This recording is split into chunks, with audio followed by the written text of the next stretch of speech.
एक राजा जो अपने जांबाजों के साथ अंग्रेजों को पछाड़ने के लिए निकला है, एक मोर्चा जो हारी हुई बाजी को पलटने के लिए खड़ा किया गया है, और एक आखिरी उम्मीद जो बेगम को उनका हक दिला सकती है, और एक योजना जो अंग्रेजों को पैरों तले जमीन खिसकाने के लिए काफी है। यह है घाघरा पार की खास सीरीज, जिसमें हम आपको सुनाएंगे गोंडा के महाराजा देवीबख्श सिंह की अमर कहानी। तो आइए चलते हैं कहानी।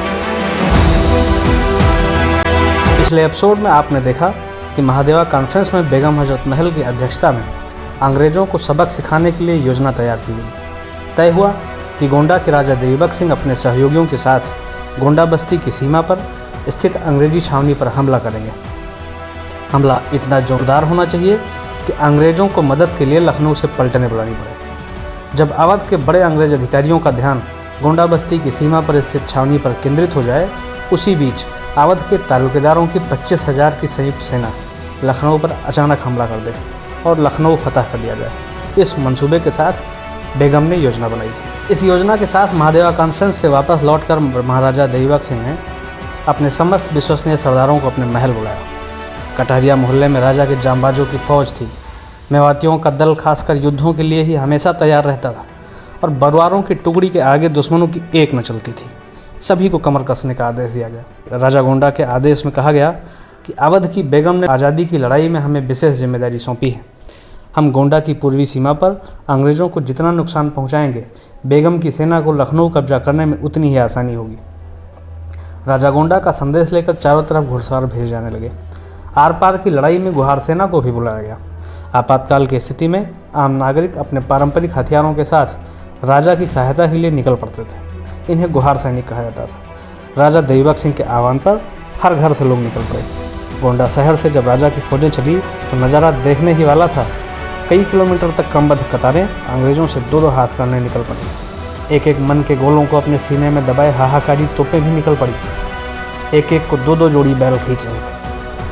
अंग्रेजों के खिलाफ इस लड़ाई को राजा देवीबख्श सिंह ने आम जनमानस की लड़ाई बना दिया था। राजा देवीबख्श सिंह ने नवाबी नाजिब मोहम्मद हसन, अपने मित्र राजा अशरफ बख्श खान, निचलौल के राजा रंडुल फैल, अमोढ़ा की रानी तलाश कुंवर से समन्वय स्थापित कर अंग्रेजों पर चौथा हमले किए। एक ही दिन राजा अशरफ बख्श खान और राजा रंडुल सेन ने बर्डपुर स्थित अंग्रेजी फैक्ट्री पर, मेहदी हसन और अमोढ़ा की रानी तलाश कुंवर ने अमोढ़ा के आसपास तथा देवीबख्श सिंह ने बेलवा के अंग्रेजी कैंप पर हमला किया। अंग्रेज तालुकेदार विलियम बर्ड के तालुके बर्डपुर में ऑनरेरी मजिस्ट्रेट मिस्टर पीपी की एक फैक्ट्री थी।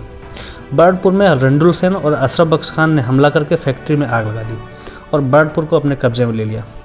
मजिस्ट्रेट पीपी गोरखपुर भागने में सफल रहा।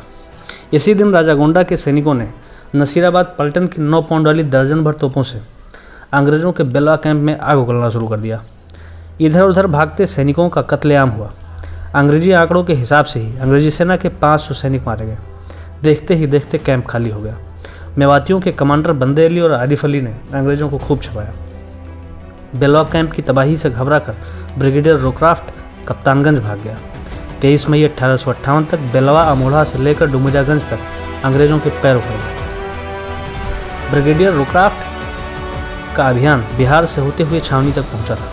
इतना कड़ा संघर्ष उसे पहली बार कदम पीछे करने पर मजबूर कर रहा था। इस घटना ने अंग्रेज अधिकारियों को सोच में डाल दिया। महादेवा कॉन्फ्रेंस में तय की गई योजना तब फलीभूत हुई जब लखनऊ जा रही गोरखा पलटन के 9,000 सैनिकों को गोंडा के पूर्वी क्षेत्र पर विद्रोह दबाने के लिए मोड़ दिया गया।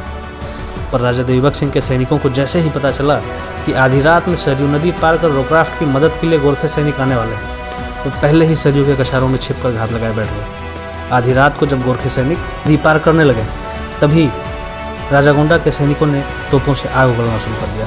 बड़ी संख्या में विरोधी मारे गए, शेष जान बचाकर वापस लौट गए। 27 मई को मेहदी हसन ने 4000 सैनिकों के साथ बांसी पर आक्रमण कर दिया। बांसी में मौजूदा अंग्रेज अधिकारियों ने जान बचाकर जंगलों में शरण ली। 1 जून को अतिरिक्त यूरोपियन सिपाहियों की मदद से अंग्रेज दोबारा बांसी आ पाए। 5 जून को तुलसीपुर की ओर से एक और गोरखा टुकड़ी आ जाने से अमोढ़ा में भी क्रांतिकारियों का दबाव घट गया।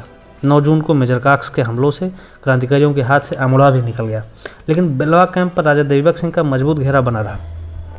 आसपास के सब क्रांतिकारी अपने मोर्चों से हटकर बेलवा में एकत्र होने लगे।